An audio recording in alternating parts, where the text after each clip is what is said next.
T-Soft shoots it, deflected right in. Pietrangelo save rebound. Stastny stopped by Pietrangelo. I don't believe that save. Neither does Peter Stastny. He can't believe the save that Pietrangelo just made on him as Frankie Sparkly. Now that maneuver there to stop and rob Peter Stastny. He should get 5 to 10 for that. Hello and welcome to another episode of Tendy Talk. I am your host Joe, better known as Washed Up Goalie on social media. This week I talked to my friend Charles of Bone Jack Designs out of Fargo, North Dakota. I first encountered Charles and his awesomely unique hockey art on Instagram. I've been lucky enough to have him put his artistic touch on some of my Instagram posts as well. Have a listen to hear how this Canadian turned North Dakotan got his start in hockey and how his art has evolved.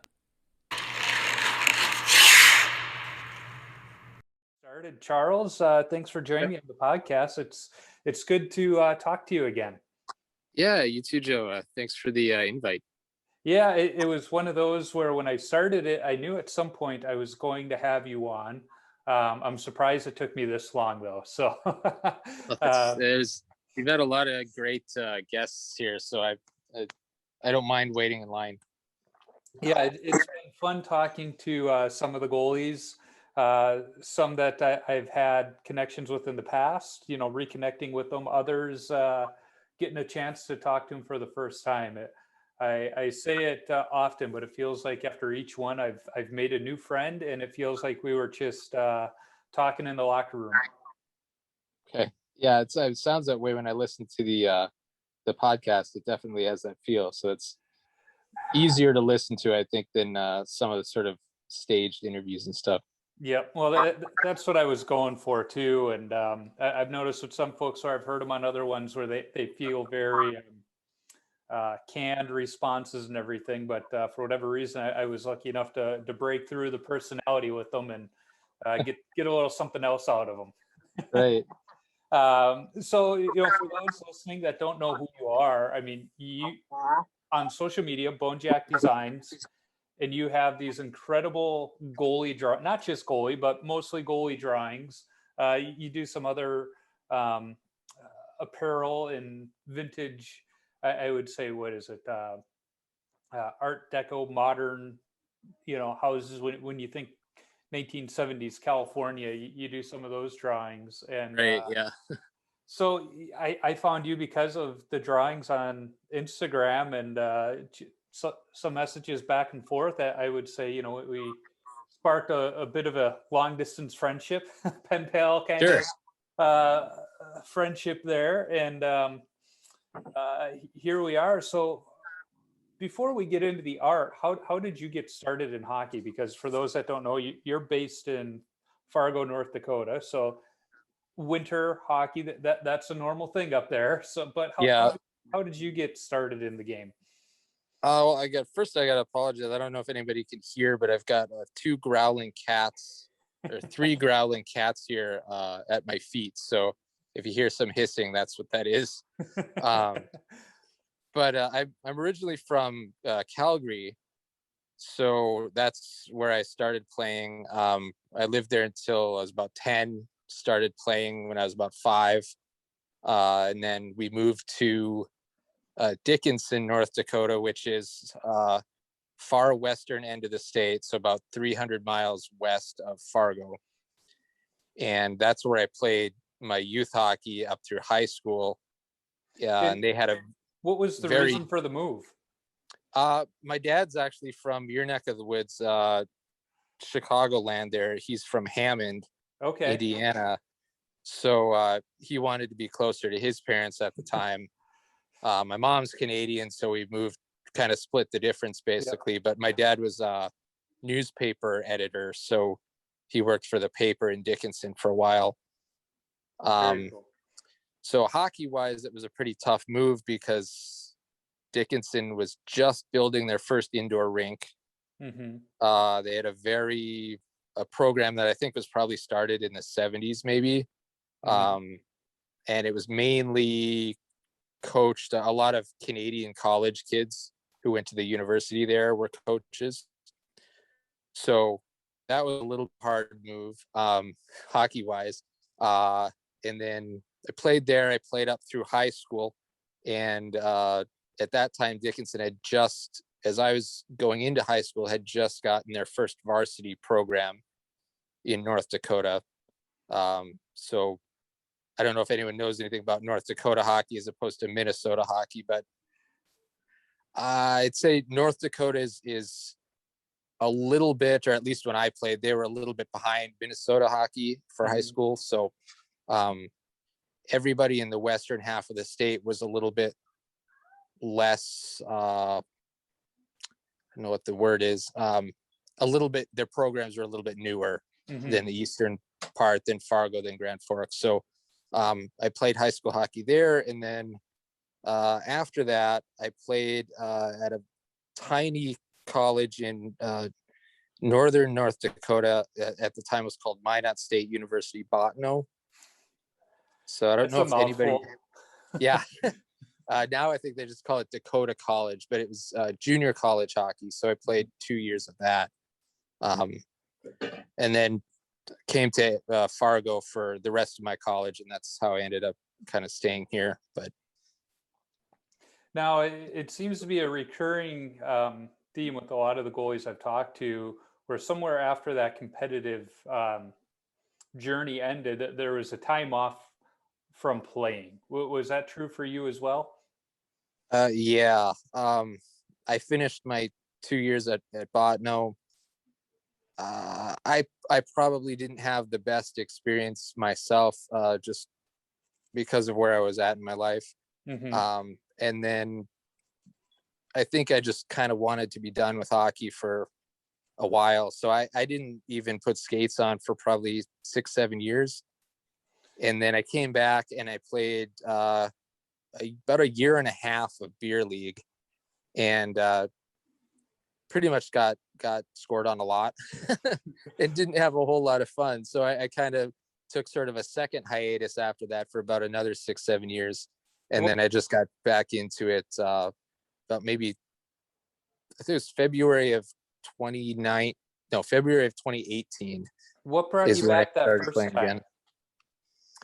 I think I just had some buddies who played and they needed a goalie. So I thought, okay, well, I've still got my pads. I'll go back and play.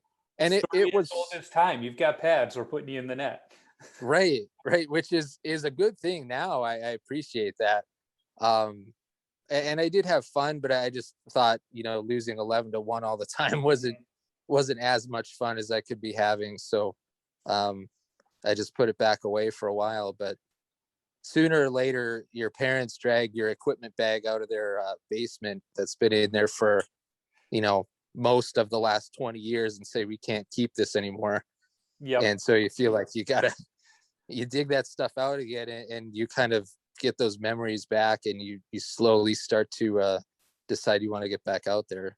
Yeah. So you start playing at a young age, as most good Canadians do. What attracted you to the position of goalie? The equipment. Definitely the equipment. I can remember being, this is going way back, but in 85, 86, the Flames had their first kind of run to the cup. And I can remember they were playing St. Louis in the conference finals. And I had this plastic goalie, or it wasn't even a goalie stick, it was like a plastic stick and a piece of Lego. And I can remember watching that, and I would watch the game and I would take the piece of Lego and kind of like backhand it into myself and make a save. That's probably my earliest, remembrance of being a goalie, is that. It was kind of like that Steve Carell goalie training video I recreated. Right, exactly. It just probably looked a lot less funny, but similar. That's awesome. So you're back playing. What brought you back the second time? Was it just mom and dad clearing out the equipment, saying do something with this, and you thought, well, let me throw it on? Or was there something else that kind of got you back on the ice? Well, yeah, I mean, part of it was that I've got nieces and nephews that play. So I'd go watch their games, and you kind of feel like, oh, maybe I'd like at some point to get back on the ice. But I think my girlfriend and I went to I don't know if it was Play It Again Sports or someplace, and we were looking at masks, and I just thought, hey, I need a new mask. I'll just buy a mask. So I bought a mask. Obviously not a very expensive one, a lower level one. Mm-hmm. And I thought, okay, well, I bought this. I've got to use it now. So they have pickup games here kind of constantly, which I had no idea was really going on. And I just started going to those pickup games and playing again. So that's awesome. So how often are you skating on average these days? Well, with COVID, I actually haven't played since it was probably late February of 2020. Oh man. But prior to that, I was playing 2 or 3, sometimes 4 times a week, which got to be honestly too much. Yeah. But I mean, you know how it is. If people need a goalie, they call you, Mm-hmm. and it's hard to say no sometimes. So, Yep. especially when it's free, Yeah. if all you have to pay for is gas to get there, then it's even more difficult to say no. So, yeah, it's tough sometimes. I really want to play, but I have kids' activities I gotta go to, and I'm like, I want to help you guys out, but I can't. I'm like, we get it, kids first. It's like, yeah, but sometimes dad has to come first. right. Well, yeah, I mean, I don't know how like you with kids and anybody with kids does it. We've got 3 cats. it's hard doing that with 3 cats. So Yeah, it's got to be really tough with kids. well, that's where my regular league we skate on Sunday nights, so that works out nice because usually around after dinner that we skate, and the kids are self-sufficient these days. I mean, they're teenagers, but Sure. that helps. But I know it's very rare on a Sunday evening they have something going on. But then there's the other ones where it's like I want to, but we have baseball, or we have Boy Scouts, or this or that. Yep. And they're like, all right, we get it. We don't condone it, but we get it. Right. I always want those Sunday night skates. I like, but I wish that there could be an adult league or something that would play at like 9 o'clock on a Saturday morning. Yeah. Like for me, that would be optimal because I could get up, I could go play, and then if I got other stuff I've got to do, I could do it after that. Mm-hmm. And then it's the beginning of the weekend. So the beginning of the weekend, you're like that. You're the most energized, right? So I feel like I'd play really well during that. But yeah, that's when my high school JV games were Saturday mornings, and you're ready. Really? You wake up, you're energized, you're ready to go. It was. It just sucked when you had that 7 a.m. game to start it off. That because then you're at the rink at 6, you got to get up earlier. But other than that, I enjoyed those Saturday morning games. Yes, 7 a.m. is a little. Yeah, that's a little early. Yeah, you circled those ones on the calendar like, oh, this is not going to be fun. But hey, it is what it is. Yeah, right.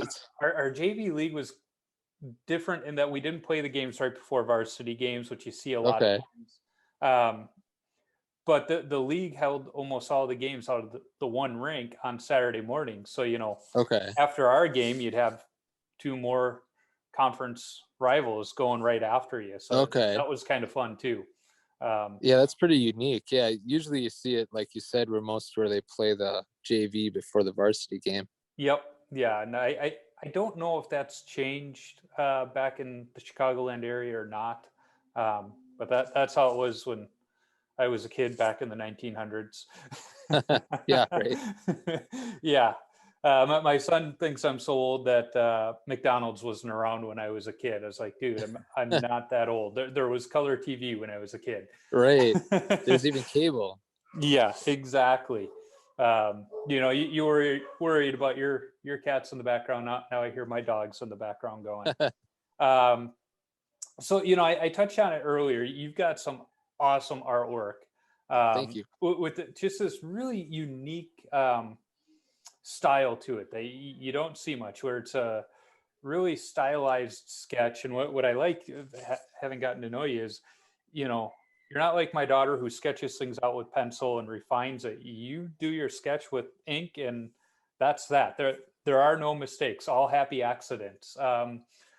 How did you get into drawing and kind of discover that style?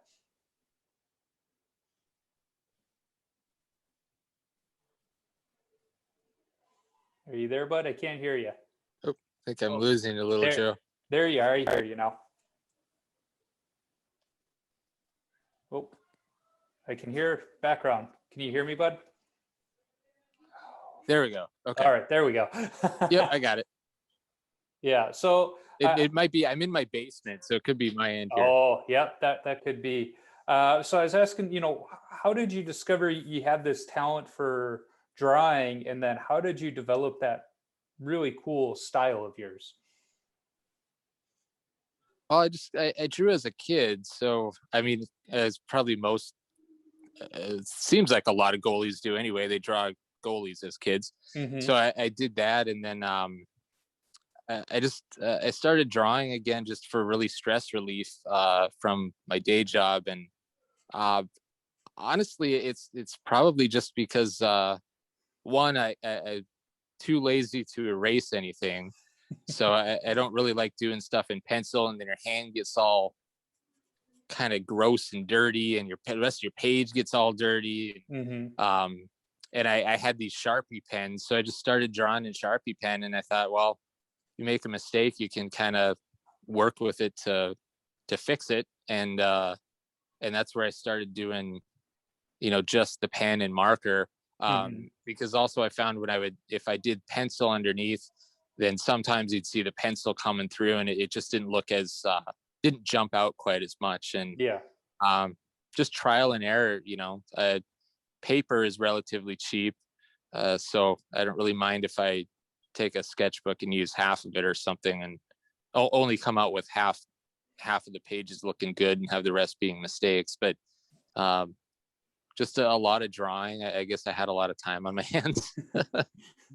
Yeah, and what was fun is when quarantine started, you'd sent a few of just the line drawings for me to put up on my blog, and Yeah. we printed them up at my house, and me and the kids started coloring them in, and it was fun because my daughter, who is quite artistic, she doesn't know the team colors or anything, so it's fun to see Yeah. her take on these different ones, and at the same time, it was awesome that you did that for folks. In fact, if I looked at my web analytics, I could tell you quite a few people have downloaded those different drawings over the last year. Yeah, thanks for doing that. Your daughter has a really good eye too. Like I remember some of the ones that she colored with the different team colors, and that's something that's really cool. Where especially if you can take, like let's say you're a Blackhawks fan, and you have this preconceived notion in your head that everything has to be red and black and white, but you take the Blackhawks logo or uniform or goalie or whatever and make it pink and blue and orange, and it just kind of changes the way you look at it. And I love that really vibrant, bright color too. So yeah, she's really fantastic. I like the what she did with those. Yeah, it was fun, and I think on one of them she even incorporated pink, which was kind of fun too. Yeah, I remember that one. Yeah, I was like, all right, hey, that's cool, because when I did it, I was following the styles that they should be, and she was just like, nope, throwing it all out the window. right. But I'm gonna guess that was your idea for the coloring book you put together of '90s goalies, which I'm holding it here, and. Again, some awesome goalies in there, and I ordered it. I'm the kind of guy where it's like, I want to color all these goalies, but I don't want to color them once. I want to color them multiple times. So I'm not going to lie. Right. I did scan them in so that I can print them off and oh, cool. make multiple renderings of them. I just haven't sat down and done coloring in a while. That's my problem. Sure. But it was hard to find time. Yeah, when it came, I showed it to my daughter and she got excited. So oh, good. She's waiting for me to get some more printer paper so that I can print some up for her, so that she can do some coloring. But aside from that, I have to say that there was one morning, I think it was, or even an evening, where I'm scrolling through my Instagram feed, and all of a sudden I saw this picture that looked an awful lot like the one I had taken the night before when I was skating at the super rink. I just took a picture of my equipment, with a caption of like, back at it or something like that. And you took that picture of my equipment in the stall, and turned it into your unique style, and it was awesome. It's like, wow, this is really cool. And I think that's really when we started really conversing back and forth. What was it that just had you like, hey, I like that, I need to draw it? It's just the gear, you know. I mean, I like especially the 90s gear. Yeah. That's probably the most interesting to me. But there's a great picture that you had. It was kind of really cool scene set up with your, you know, your locker there, and your pads sitting out. And I think there's a part of a beer box Yep. on the lower left hand corner, and I think in the background it was um, that kind of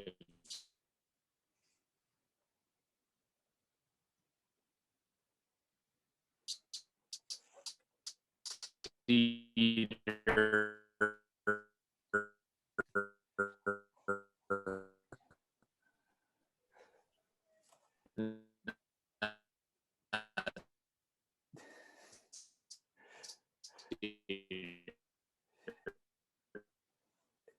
Hey, but cinder block construction there when it was painted picture. Yep.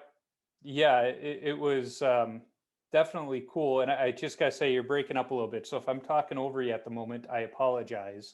But that wasn't the only time I've logged in and seen some familiar pictures. You know, as I've got the one here that you sent me where I'm stacking the pads. You know, that was a fun one to open up the Instagram feed and see. But then there was the other one where it was from the Soda Stick Classic, where I did a stack the pads, but it was rolling over. But as one of my teammates says, I look like an equal sign because my legs are almost in a full split. My arms are going out.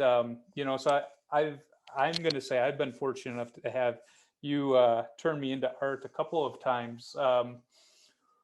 You know, so I think it's cool that you get your inspiration from, you know, what you see on Instagram and whatnot. Because I've seen other drawings you've done of guys like Kane Van Gate, the goal net fella. I know you did one of his. You know, what is it that catches your eye when you're going through and you're like, you know what, I need to turn that into a drawing?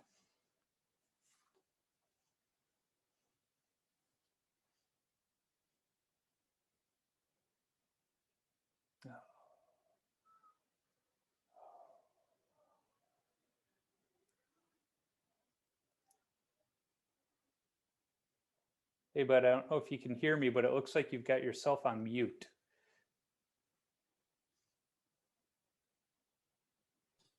There we go. Yeah, I'm sorry. I must have. I'd come upstairs because I think it was my basement that was doing that connection issue. So I think I accidentally hit the mute. Yeah, I've done that. Sorry about that. But I heard the question about you know, what kind of draws me to the different pictures, and the stacking of the pads. I love that because that's something that I like to do all the time. So yep.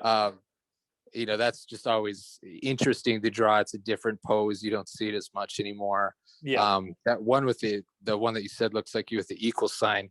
I mean, that's just great because it's just sort of a desperation kind of look. And you sort of get into this thing where you see a lot of goalies, especially now, because the position itself, it seems like you get guys are different, but the style that they use is much more similar than maybe it used to be. Mm-hmm. And so you'd see a lot of the same sort of poses.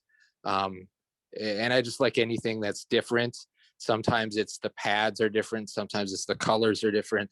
But it helps when something grabs you and makes you want to draw it, rather than if somebody gives you a picture and says, draw this. Yeah. Because you're not choosing it. It may not necessarily come out the same way as something that grabs you and says, draw me, I guess. But let's not shortchange you, because you do commissions, and if somebody sends you a picture, you will draw them. That is true. That is true. I will draw whatever you want me to draw. But it helps if it's something that I personally myself like. So yeah, no, I totally get that. You know, and I think there's a bit of a recurring theme too when we start to look at, some of the goalies you've drawn. I'm holding up this one here with was it the 10 by 10 with all the different goalies on there. Yeah. There seems to be a vintage theme going here, and that overflows not just into your artwork, but into life too. You and your girlfriend seem to have an affinity for all things vintage. I know she has the vintage shop in downtown Fargo. Right. What is it about that? I don't want to call it a vintage lifestyle, but that affinity for that style and design that really grabs you guys. Oh, it's I don't really know. Like I mean, it's just something that you're kind of I guess drawn to maybe, but yeah, Courtney, my girlfriend, I should qualify it with we've been together for like a decade, so really she's I could probably call her my wife, but legally it's not the Yeah. correct term. Yep. But we've always liked like we live in a 1927 house. She was probably the one that got me a little bit more into that sort of mid-century style, with the clean lines and different kind of bright that's whole mid-century palette with kind of the pinks and the yellows and the so she's probably influenced me that way a little bit more than maybe I was before. With the goalies, I think it's just that's kind of what I grew up with in the early 80s was when I started playing, and you saw a clear change from the early 80s to the early 90s to the 2000s to now. The gear kind of went through maybe 3 or 4 different sort of mini revolutions, and I just love that stuff from the 80s and 90s, and even now I've started doing some stuff that's a little bit older, maybe in the 70s.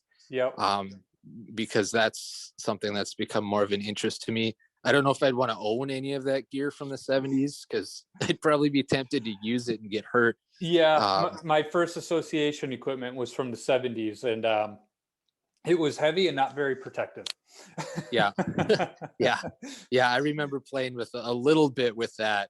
Obviously the pucks weren't coming too hard at that point, but I can remember just the 2-piece chest protectors, and I think we even had a set of pads where it didn't have the full outer roll. It had like the knee rolls that went all the way side to side, and then the outer roll started at the end of the knee rolls, like down. So I mean, those are probably from the late 60s or something. But I look at a guy like Bones, past guest, who he's made a few nice videos where he's wearing the old stuff, and I'm going, that would be amazing. But I know he's got some controlled shooters there, so he's not as scared as if it was just a regular beer league game he was wearing that in. I've watched some of his YouTubes with that, and the gear looks fantastic.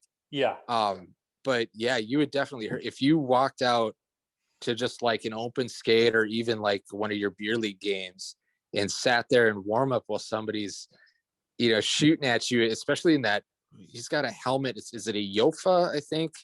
With like that helmet looks great, but unless it's been reconditioned on the inside, it would be really scary to stand in front of these guys with the with their shots. I had one of those helmets in squirts, and even with how weak those shots were at squirt level, it was a little scary. I'm not gonna lie. I bet. I played mostly in one of the Coopers, the kind of the next generation. The Hashik helmets. Yeah, exactly. I even used you used one, I think. So relatively recently, right? I wore relatively recently is almost 20 years ago in college. Although I did break it out for a game in the Soda Stick Hockey Classic their first year. Maybe that's where I saw it. I wore it just for a game though, because I'm not stupid. I may be a goalie, but I'm not stupid. But you have started a little collection of quasi vintage equipment. I think kids today would consider it vintage, but it's the equipment from our era. You we've talked about the Cooper Reactor 5 set. We both love that set, but something about Louisville seems to have caught your eye lately. You're working on an exhale set. You're working on an ice cap set. What is it about the Louisville sets that really caught your eye? So growing up, I'm short, so I'm like Darren Pang size. So growing up, it was hard to find senior stuff that was your size. But two, the senior stuff was more expensive too. And so we didn't have a ton of money as a kid. And so when I was a teenager, I remember I had intermediate pads. They were brown Illusions, similar to like the XLs, but kind of more, I guess the Illusions, I think, were more like the senior goalie level rather than like the Excel was more of like the pro level. But I had an intermediate pair of those, and I used those growing up all the way up through my first year in college. And the summer between my first and second year, my dad wanted to get me a really good set of pads because he said, you've been using these intermediate pads for forever basically, and you've never had a real good like pro level or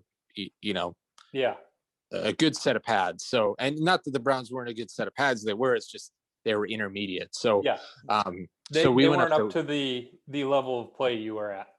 Exactly. Yeah. And to be honest with you, at that point you're starting to get a little bit scared. So we went up to Winnipeg, and I don't remember what store it was at all, but this was in 2000. So of course I wanted at that time it would have been Bauer reactors. But we didn't really look up stores because you didn't, even back in 2000, you didn't really do that. You just, I'm in Winnipeg, let's go see what we find. So we went into the shop and they happened to have these TPS exhales, and the guy, kind of fitted me for them. And I don't think I even looked at anything else. And I don't know if anybody's used those pads, but they have this, and now it's super illegal, but I don't know if anyone knows where catchers in baseball have that little pad thing that almost acts as like they kind of sit on the pad. The knee saver. Yeah. And the exhales had kind of something like that, but for goalies almost, it was like this wedge that was, I remember that. It was on the back of the pad. And that probably went away, a couple of years later maybe, but I love that. I think that might have been what sold me on the pads. And I loved how they had the really defined rolls, underneath. So you had the knee rolls, and then you had the rolls on the shins that they don't have anymore. But those are just the coolest looking pads. And they were so light compared to the pads back then. So we bought those, and I used them, that next year, and then they really kind of went away. And when I started playing again, I pulled them out, and I loved them, and I still use them now. I've even had a pair of modern pads that I just had to sell because they just didn't feel the same, and I couldn't play as well with them. So it's something about that. They look like pillows, and you can't find that anymore. There's something aesthetically that gets me there. No, I get that. And I found it interesting when you started onto the ice cap set, because that was a design that I almost think it was ahead of its time. The graphics, because it was like, that's a cool graphic, but in the late 90s, early 2000s, it was almost like, it didn't fit the simple look of other pads. But I look back at it and it's like, that was kind of a cool pad. One of my teammates in college had a set of them, and I remember looking at them, and they're a neat set. Yeah, they're really cool. And there was something that I kind of missed. I was sort of away from hockey when those came out. And I found this pair on Sideline Swap probably about a year ago. I think it was after the quarantine, so I think I must have been like bored one morning or something. And I found this pair that were pretty much in mint condition. I think they're about an inch too tall for me, but I can work with that. So, and then they're orange and black, and that was my colors in our high school, was orange and black. So I was like, well, I've got to buy these. So I bought them. And then of course now the other stuff has kind of come by me looking for the ice cap glove and blocker, but not finding it. So I bought other stuff instead. And so that's where some more of that collection has come from recently. But yep.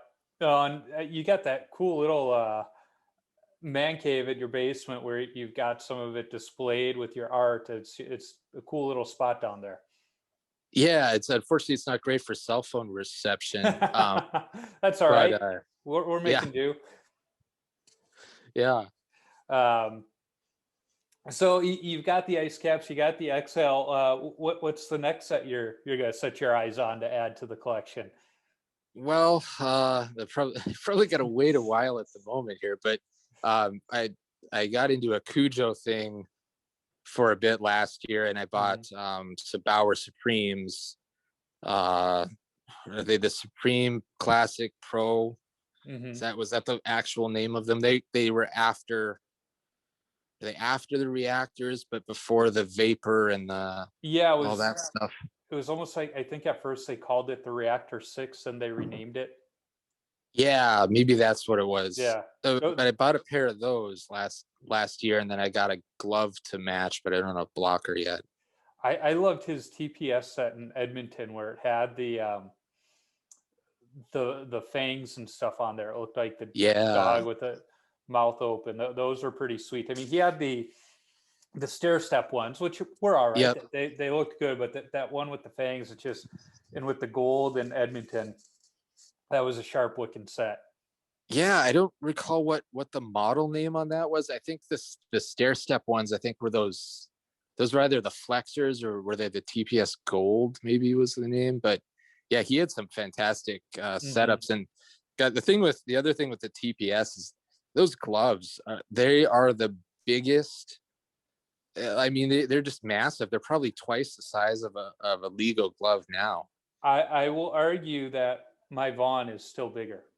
Well, yeah, that Vaughn is pretty big. You've got that extra cheater bar piece on the top there too. Yeah. There's no way Kay Whitmore is signing off on that thing. But yeah, that's the one thing. When I get new stuff, I'm gonna let a lot of goals in on my glove side just because I've gotten so used to the size of that thing. Oh yeah. You know, it's like you'll be able to take your new glove and put it inside that. Oh, easily. Yeah. I don't know. I'm going to go full custom, so I might just ask Vaughn to make it to those specs. Who knows? Yeah, really. You don't have any beer league hockey police, so no, that would be the route I'd go. And if the off chance I become an e-bug in the NHL, their equipment doesn't have to meet the specs, so I'd be. It doesn't. No, I didn't know that. They don't have to have Kay Whitmore sign off on it, because my understanding is they don't anticipate them going into play often. Right. And if they do, hey, they're beer leaguers usually, so let's give them a little bit of leeway. We don't need to cut down their stuff as much as we do other guys. Yeah. I guess they want you to be as comfortable as you can possibly be. Yeah, because you're gonna have other things on your mind at that point. Yeah. God, we had a guy a couple maybe it was not this past summer, but the summer before, show up to Sunday night like advanced skate or something that I was at, and he was apparently from Crookston, Minnesota, but he was a second round draft pick like 3 years ago, and he was playing for the Cleveland Monsters. Okay. And I honestly didn't know what his name was because I think he was in the Columbus organization. I think that's where Cleveland is. Yep. But the guy was huge, first off, and some of the players in this pickup game were really good. But I mean, this guy was just like going a quarter speed, and he, just not even trying, and it was so easy. And I went up to him and I said, if you shoot on me, can you please keep it low, because I've got a chest protector from 1996 and I don't want to get hurt. So he was really nice. He kept the puck low. He did score on my glove side, I think, one time where I didn't even move. But I got to give him a lot of credit. He he stuck to his word and didn't raise anything really above my shins, which was nice. You know, having had the opportunity to skate with some NHLers and minor leaguers, that's what sets them apart. Is you can tell them shoot here, and they're going to hit that spot 9 out of 10 times. Right. And their half speed is so much better than any beer leaguer. Right. I think the average hockey fan doesn't realize how easy they sometimes make it look out there.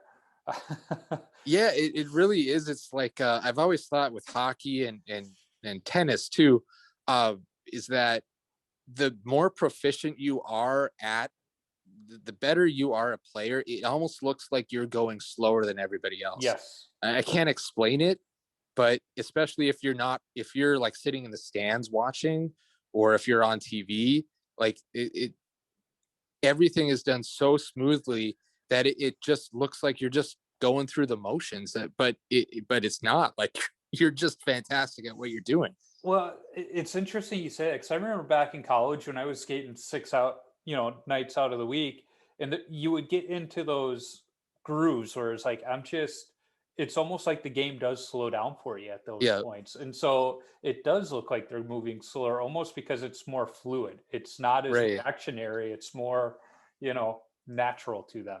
Right. That's really what it is. They're not reacting the way we normally do. It's just they're anticipating it. Right. So I'm looking at time here, and I'm trying to be better, because the last two episodes I've had have gone so long I've had to break them up into 2 parts. So I'm trying to self-police myself here so that I don't have to do that again. Because I know we'll probably wind up talking again anyway. So that too.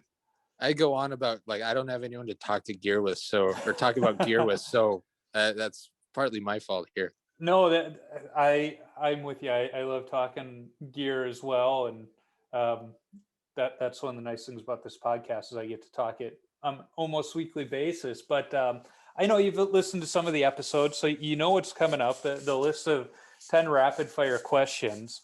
So I'm just going to dive into them. What's the craziest coaching moment from your playing days? Craziest coaching moment. Man, that's tough. Well, I had a coach in college who just, at one point after a couple of really bad losses, just said, it's all on you guys. Like, this next week, I'm not showing up for practice. Oh boy. So it was basically like, okay, well, all right. I guess that got the message across. Yeah. It's kind of like the F it, I'm out deal. Exactly. Like, you guys figure it out. You bring a better effort, then I'll come back and help you. Yeah. So the next question is always a fun one. What's your favorite all-time goalie mask?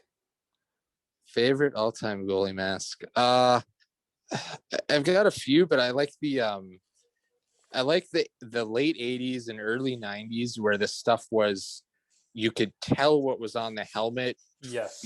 From 10 feet away on the TV, and a little tiny TV. Yes. It's got to be the Hextall one with the arrows. That's a cool one. Do you remember that one? Yes. That's probably my favorite. I do really like the one that Vernon had for a couple of years with the Flames too, with just the really basic flames, but it just got the message across. Oh, and one other one, the Cujo Oilers one with the like the orange oil or paint splash. Almost the Ron Tugnut tribute is what I like. Yeah, I like those ones a lot too. Yeah. You talk about the simplicity, and there's been a few mask artists that I think have started doing something really cool, and where they have the simplicity of the late 80s, early 90s, but when you get up, then there's those hidden Easter eggs, which I think are more for the goalie than they are the fan, and it's just those little tributes that you don't necessarily need to see from your seats. Right, that's a good point. Good point. I've started seeing a few of those. I'm like, all right, that's a really cool take on the simple, clean design but adding a little bit to it. I think we saw a little bit of that in Marty Brodeur's later masks too, which was kind of Yep. neat I to was see. just going to mention him. Yeah. Yeah, And he had he that always had simple those little design. things on the, yep. Yep. And he had the little things on the back plate too. Yep. Where we'd have the tributes to his kids, which was something that most people wouldn't see, but obviously meant something to him. So yeah, exactly. So what's your favorite rink that you've skated at? let's see. I'm trying to think of one that's impressive, but I don't know if I have one that's well, this one might be impressive to people who are fans of North Dakota hockey. The old Ralph Engelstad arena, before the brand new 12,000 seat one. Yeah. They had this old, they call it the Betty now, but I think it's about 5,000 seats. They play women's and men's basketball in there now. Okay. But I got the chance to play when I was just out of high school. I took a year off between high school and college. And I was in Grand Forks, and somebody needed a goalie for like an intramural league. And so I got to play on the Ralph Engelstad arena, where they had Ed Belfour had played, and John Casey and those guys. So that's probably my most interesting rink, I'll say. My brother-in-law was a redshirt there for, I don't know if it was a semester or for a year, but he spent a little bit of time up there. Oh, okay. Yeah. So what is your favorite youth hockey memory? Let's see. Well, youth hockey. So I never won a championship my entire time playing hockey, and except for when I was 9, and we won the Calgary City Championship. And I think there's so many kids obviously playing at different levels, and I think we were like level 6, but we won the city championship. And I can remember we were playing in like late April or something. and I just remember we got a little medal, and that was probably my favorite one, although I've got some others from high school, but that's probably my favorite one. That's awesome. I somehow skipped over one of the questions, and it's one I love to ask. What is and I know you're going to have some good answer to this one. What's your favorite stick that you've used? Favorite stick? Well, it's got to be either a Cooper or Bauer reactor, probably. Yeah, that reactor 5, as you know, is mine. Yep. Yeah. And I had, I kind of went with whatever the store had at that point, but it was like, sometimes you get a 3, sometimes I get a 5, sometimes, sometimes I think there was even a 4 stick. Yeah. To be honest with you, I probably couldn't tell the difference between any of them, but my favorite one was probably, I had the Hashik version of the Hashik colors of the Bauer Reactor 5, and it had 3 of them. They were white with black Bauer writing, and then they had red outlines. Yes. And they're fantastic. Yep. The bad thing was that I broke all 3 of them within about 2 weeks. Oh no! And then they were gone.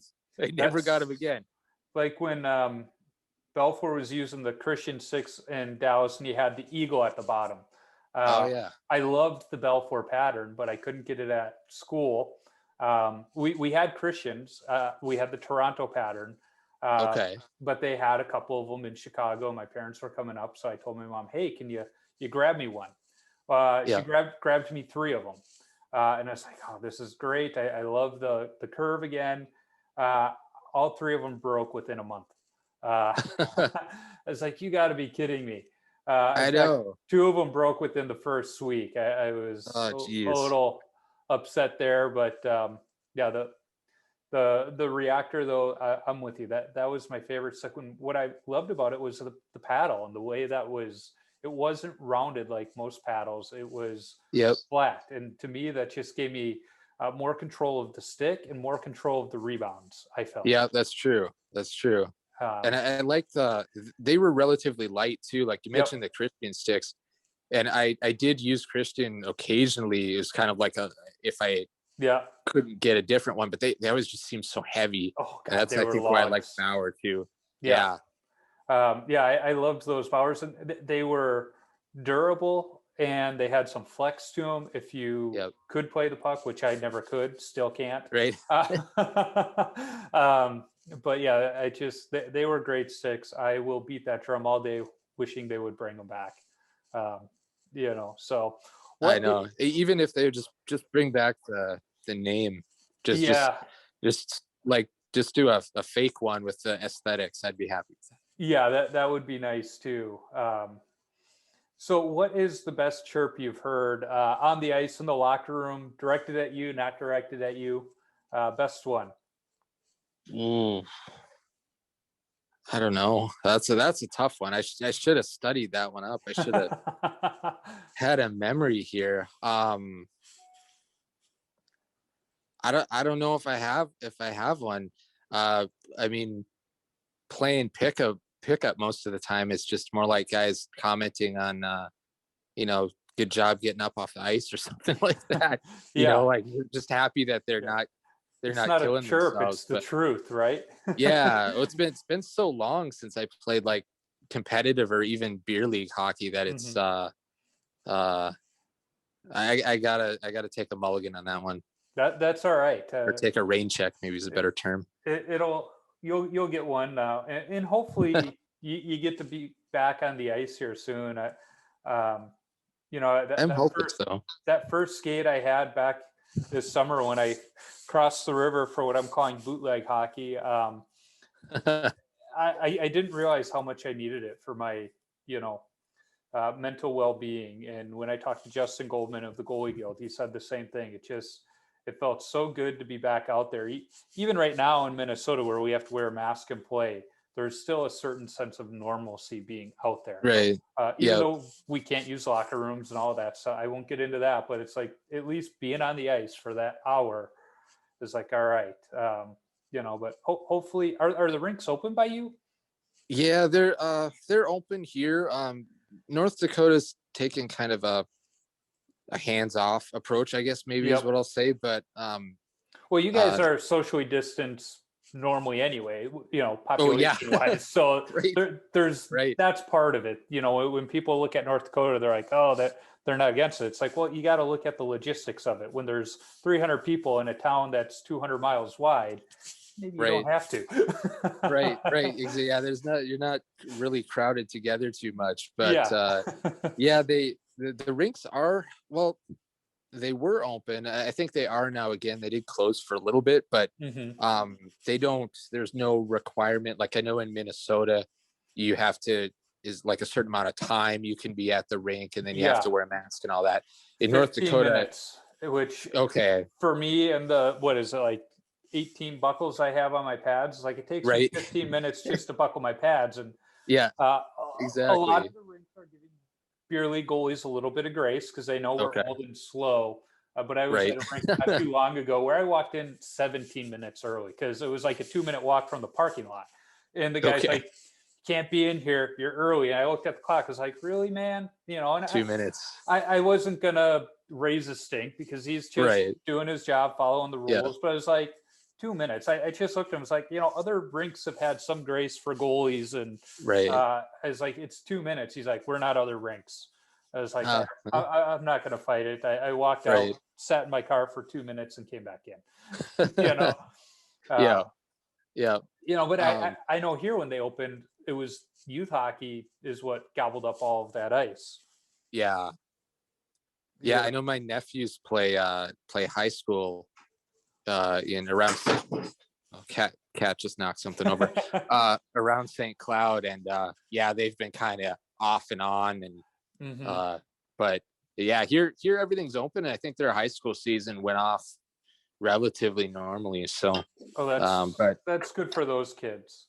I mean, that's got to be a difficult situation, but for me personally, I'm just waiting. Hopefully middle of the summer will, maybe May or whenever I get the vaccine, then I think I'll probably get back on the ice. But hey, I said it when I was skating in Wisconsin. If we can sit in that locker room and put our hands in those gloves and not die, one will probably be okay, but two, COVID's probably not going to live on us while we're in the Right. ring because of what's in our equipment. Right. Right. You Yeah. I know, mean, I get some of these gloves that I've been buying that are vintage gloves. Yeah. yeah. It's I even had it. worse. I had a teammate in high school. His mom would not let him get in the car for the ride home until he went and washed his hands, just because of what our gloves did to him. And she always had Yeah. dryer sheets in his hockey bag. He'd have to throw a new dryer sheet into each Oh. glove after each skate. It didn't help. I'm going to be honest, but she just thought, hey, maybe this will help a little bit. No, it didn't. I was to say that's a good idea. I used to use like a spray deodorant in the gloves. Yep. That didn't work either. It just made the smell goalie funk plus whatever that other smell was. There was a time, so growing up, we had an unfinished basement, but we had hot water heat. And so we had these hot water heat pipes running along the ceiling in the basement.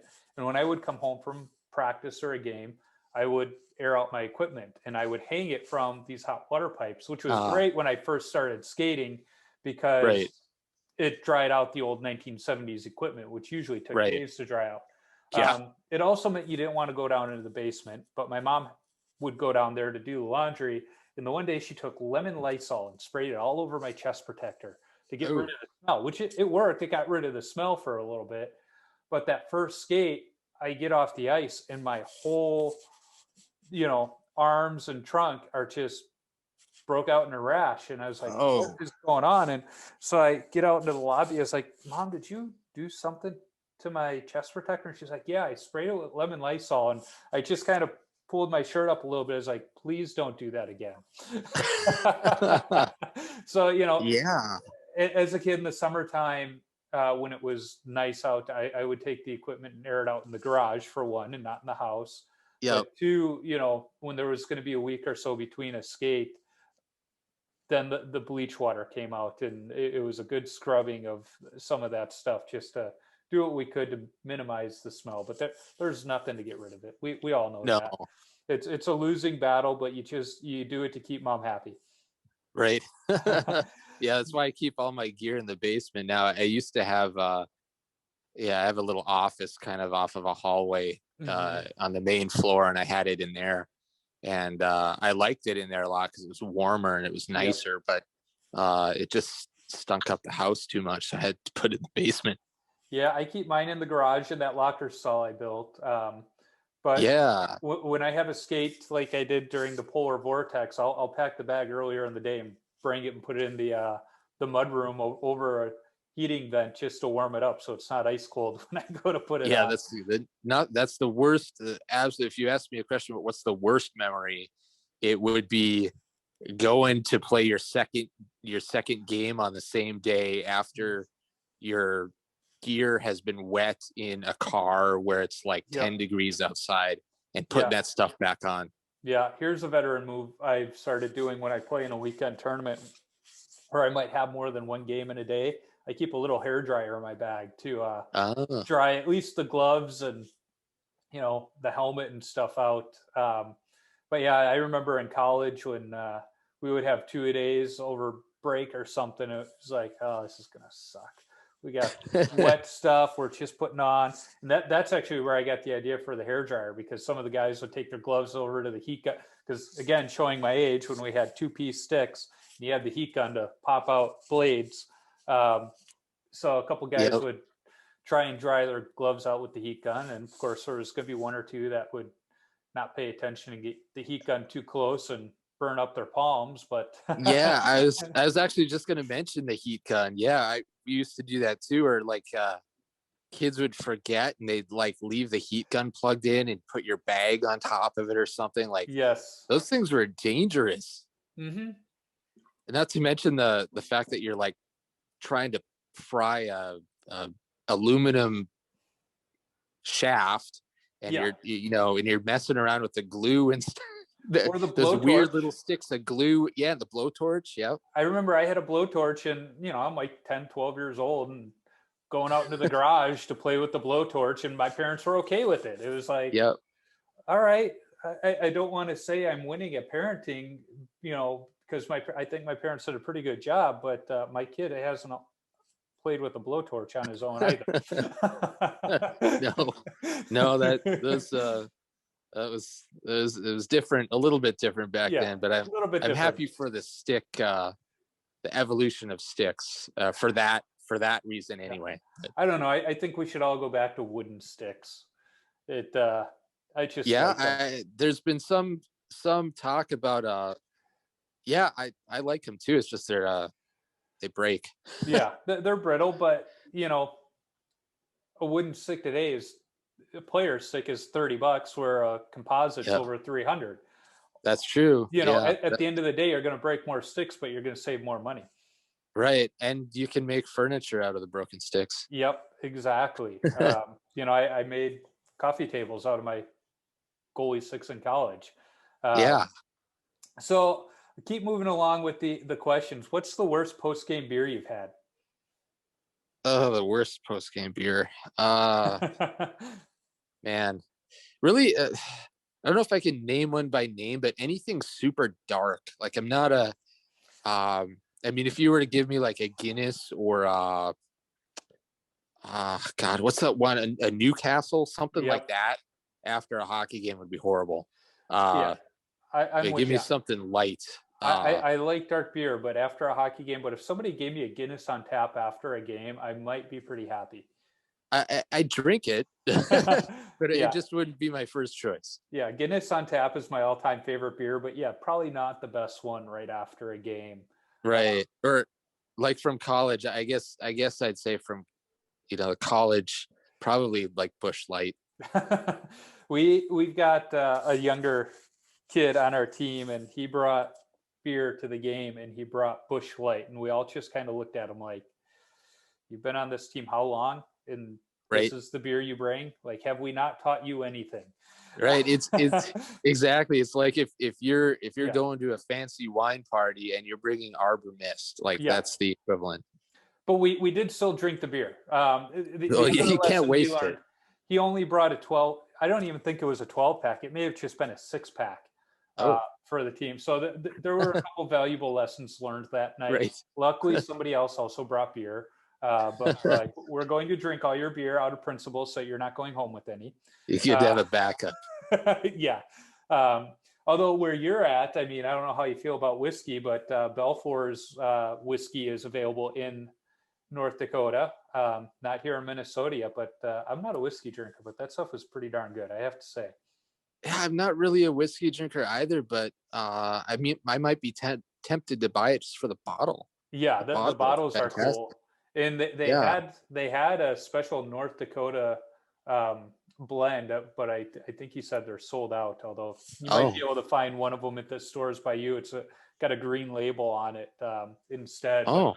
After talking to them, they sent their rye whiskey and their bourbon whiskey finished with Texas pecan wood. And it's been interesting because me not being the whiskey drinker, I really liked the one with the pecan wood. Yeah, I felt that one was smoother. Sure. But my friends who tend to like whiskey think the rye whiskey was smoother. I was like, hey, I think they're both good, so that's fine. As did they. It was just which one they felt was smoother than the other. Right.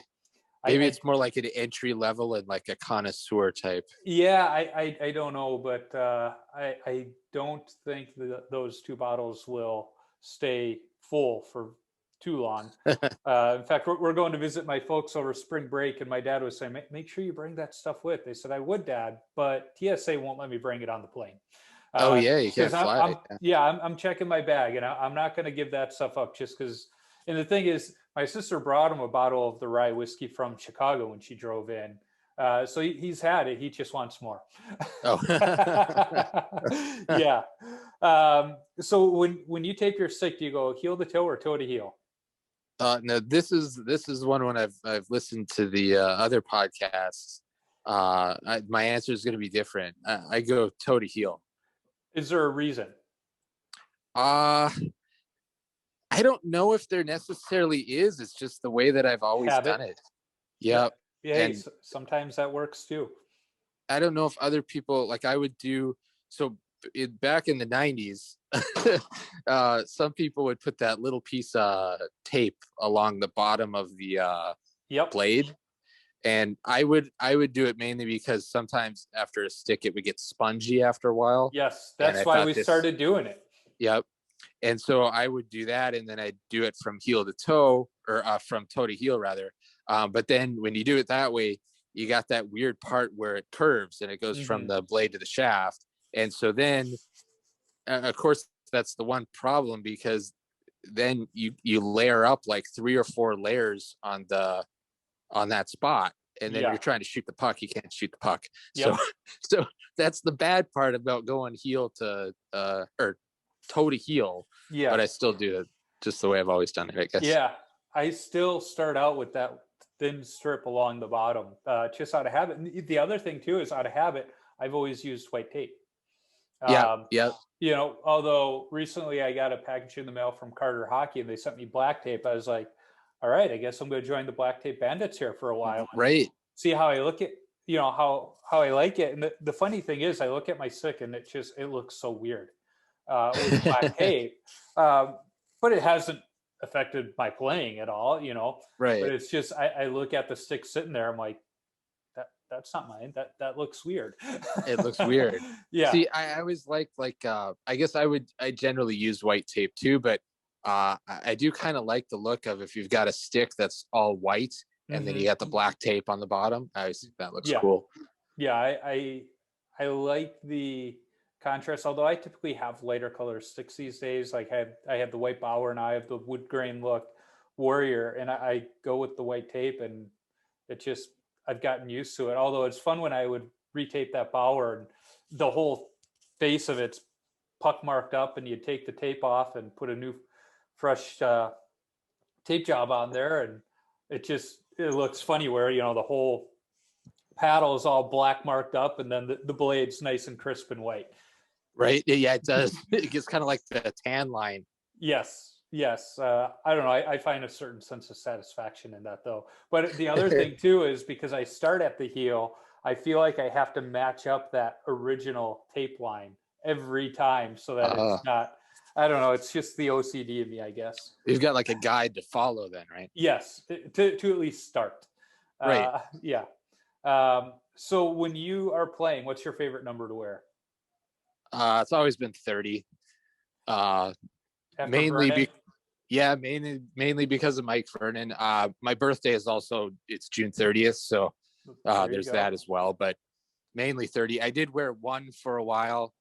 There's kind of a certain, 1 has a certain appeal because nobody wears it ever anymore. Yeah. And I like that too, but 30 would be my favorite. Yeah.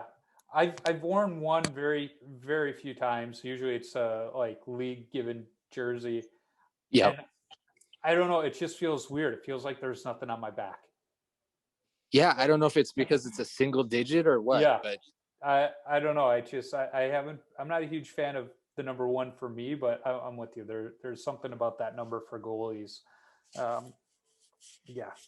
And, you know, I like the 30 because that's when you were born, but based on that, I should be wearing number 29 all the time instead of 30. Oh, there you go. Well, 29's Vernon too. Yeah. So. Well, I wear 39, and I share a birthday with Dominik Hasek, who wore 39. So maybe there's the connection. There you go. Yeah, I can't look at the number 39 without thinking Dominik Hasek. It's just a association. That's a number that I'm surprised more goalies haven't gravitated toward because of him. Instead, you see it usually on, you know, skaters instead of goalies. Yep. You know. Yeah. Yeah, well, goalies are coming up with a lot of weird numbers now too. So I say weird because that's not how like it was done when I was young. But you know, like I understood Crawford's 50 because 30 is overused in Chicago, and you know, some of those I get, but Carter Hart's, I thought the story was he had 74, and when he had the option to change, he chose not to because there was some kid or something that bought the jersey with the team issued number, and he's like, well, no, there's already a kid out there with that jersey, so I'll keep it. So I think I remember seeing that story. Yeah, it's like that's kind of a cool reason to keep a non-traditional goalie number. Yeah. The little bit of I know about him, he seems like he'll be a good face of the position for a while. Yeah, he really seems like a good person from everything that I've read, which is really nice to hear. So he's pretty young too, which is it's great. Yeah, and he's playing well. He hasn't fizzled out the way Binnington seems to. And hopefully Binnington will bounce back. But as a Blackhawks fan, I also enjoy seeing the meltdown. Right. I don't know if I can get into the NHL stuff too much. I'm a Flames fan, so we're not doing too well at the moment. But yeah, it is what it is. Sometimes as a fan, you could at least say you're not an Oilers fan that keeps getting number 1 picks and still can't. Yeah, that would be super frustrating for me. At least as a Flames fan, I can say the highest pick we've ever had is 4. Yeah, which is crazy. Right. So the last question here is, what advice do you have for young goalies? Young goalies. I would just say play the position or play hockey. This is for really anybody in any kid in sports. Play your sport or play your position because you like to play it. Don't. I think a lot of kids get into having pressure from whether it's from parents or from outside sources or just, people in general. If you don't want to play it, don't play it. Yep. If you play it because you want to and you have fun doing it, and if it stops being fun, then maybe you should reassess, why you're playing it. Just play it for fun, and if you play it for fun, you'll like it the rest of your life. And you'll be better. Exactly, and you'll. This maybe comes from my own experience, but if you can love the sport your whole life, you're going to feel a lot better than if you love the sport for 10 years and then decide you don't like it, but you still keep playing it. Yeah, absolutely. And, my son's a baseball player, and I tell him every year, it's up to you if you want us to sign you up. But the expectation is when I sign you up, you're going to finish the season. Yeah. A commitment to the team. Outside of that, it's up to you. Every time it's time to sign up, you're the one making the choice, not me. Right. And he loves baseball the way I love hockey. So I love signing him up and taking him to the batting cages. And he's got a little bit of that, I would say, goalie mentality, vintage flair. He only uses wood bats, which I like because they're a heck of a lot cheaper. But it's like, well, do you want a metal bat? No, I like the feel of the wood bat better. I was like, all right, cool. And then he goes with the high pants and the striped stirrups. He doesn't just go with the single color socks. He has to have the white sanitary socks, and he's got to have the stirrups. And he really likes when he gets them with the striped, team colored stripes, not just a solid color. It's like, all right, kid's got some style. If you were to play hockey, you'd be a goalie. Right. Yeah. Oh, I got to ask you, as a baseball guy being from Chicago, who did you root for? Were you a Cubs guy or a White Sox guy? I grew up on the South Side, like in the North Side team. Okay. And everybody asks, how does that happen? How do you grow up not liking the White Sox? And I said it was simple. As a kid in the 80s, the Cubs played all their home games at, 12:05 every day on WGN. And they had Harry Carey and Ryan Sandberg and Mark Grace. How do you not fall in love with that? On top of that, the White Sox played their home games mostly at night after I had a bedtime and on cable, of which we didn't have. So I just didn't see White Sox games. So it was really those two factors that brought me up as a Cubs fan. Now, that there was a time there where we finally did get cable and the White Sox were doing good, where, it's like Frank Thomas is kind of fun to watch. Robin Ventura is kind of fun to watch, but I'm a Cubs fan. Yeah.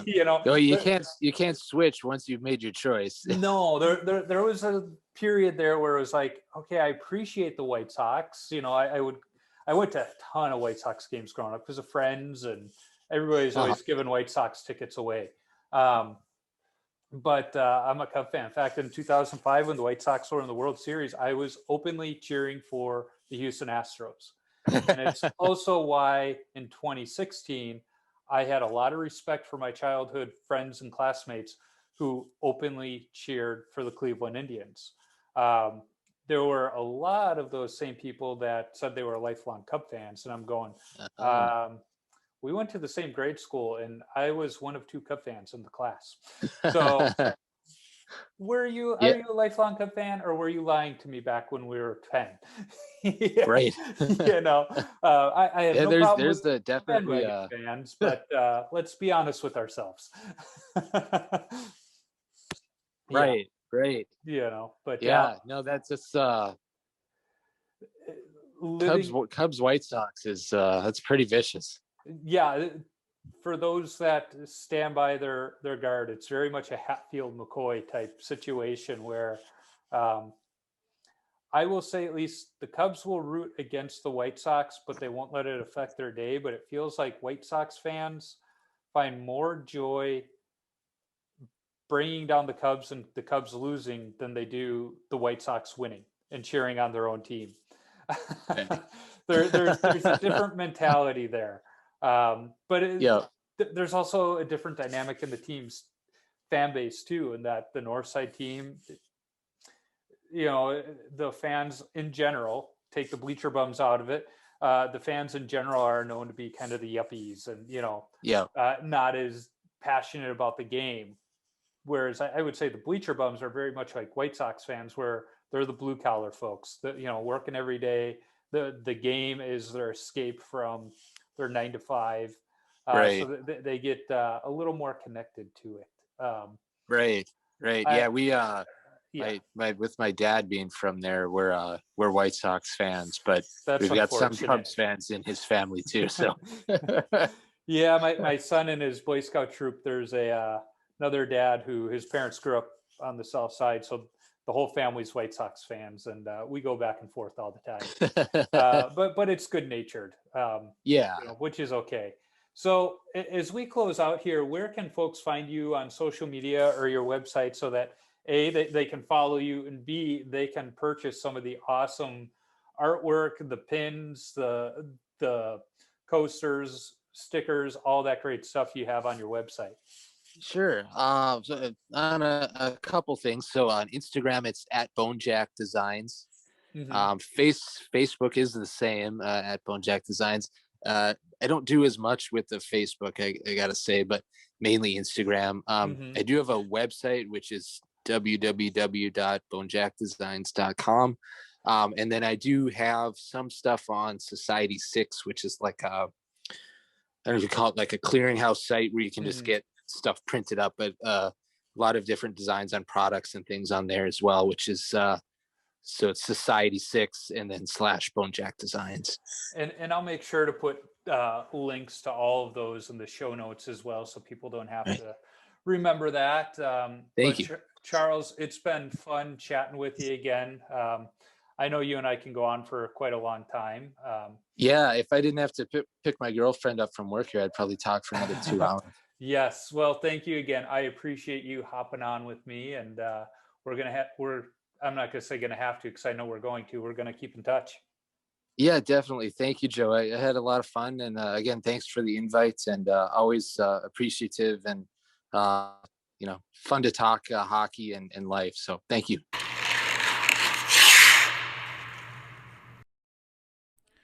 It's always fun to connect with Charles and talk hockey with him. I know one day we'll be in the same city and actually get to meet in person. If you haven't already followed Charles to see his amazing artwork, do so now. You can find him on Instagram and Facebook at Bonejack Designs, all one word. Or you can visit his website, bonejackdesigns.com, and order some of his art from Society 6 by searching Bonejack Designs in their search bar. You can find me on Instagram, Twitter, Facebook, and YouTube simply by searching for Washed Up Goalie, and I'll pop up. Visit washedupgoalie.com for some great hockey-related content, my beer league hockey video highlights when I get a chance to skate these days, and of course, all podcast episodes. And don't forget, you can find some of Charles's line art goalie drawings so you can color them yourselves. My daughter had me print a few of them up for a recent flight to North Carolina so she could keep herself busy on the plane ride. If you want some Washed Up Goalie or Tendy Talk apparel, be sure to visit my Threadless shop by clicking the shop link on my website. Like this podcast, give the BLPA Big Show a listen. The BLPA Big Show is part of the BLPA Podcast Network that is a couple of beer league players chatting about beer league exploits and at times hot topics in the world of hockey, hosted by Nick Jones and Trish Dangles. I need to thank the band The Zambonis for allowing me to use their music on my podcast. You can download their music on iTunes or listen wherever you stream music from. I'm always working on lining up other goalies to talk to. If you are a goalie or have connections to a goalie who I should talk to, shoot me an email at washedupgoalie39@gmail.com or send me a DM on social media. Let's not forget, if you're a brand who wants to sponsor the show, be sure to reach out to me. I'd be happy to talk. And finally, if you like what you hear, be sure to subscribe, rate, and comment on the podcast platform you're listening on. It's a quick action on your part that helps others find Tendy Talk. Until next time, keep your stick on the ice and your body square to the puck.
Yeah, Dave. Hey, have you checked out the pond today?